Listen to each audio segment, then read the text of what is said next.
Hello guys, আজ আমি আমার প্রেগন্যান্সি ডেলি রুটিন তোমাদের সাথে শেয়ার করব। সকালে আমি প্রথমে ব্রেকফাস্ট করার পর বেদানা খাই। এটা ব্লাড বাড়াতে এবং শরীর হেলদি রাখতে খুবই ভালো। তার কিছুক্ষণ পর আমি ক্যারট খাই, যা বেবির গ্রোথ আর আইসের জন্য খুবই উপকারী। এর কিছুক্ষণ পর আমি খেজুর খাই, এটা ন্যাচারালি এনার্জি দেয় এবং প্রেগনেন্সিতে খুবই ভালো। তার কিছুক্ষণ পর আমি ড্রাই ফ্রুটস খাই, যেমন আলমন্ড, কাজু আর পিনাট। এগুলোতে অনেক নিউট্রিশন আর প্রোটিন থাকে, যা বেবির ডেভেলপমেন্টের জন্য খুবই ইম্পর্টেন্ট। পর আমি স্ট্রবেরি খাই, এতে ভিটামিন সি থাকে যা ইমিউনিটি স্ট্রং করতে সাহায্য করে।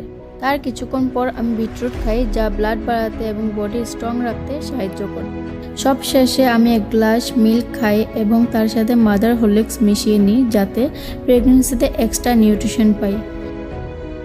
এই হলো আমার প্রেগন্যান্সি ডেলি রুটিন। তোমরা যদি আরও প্রেগন্যান্সি টিপস দেখতে চাও তাহলে ভিডিওটি লাইক, কমেন্ট আর সাবস্ক্রাইব করতে ভুলবে না।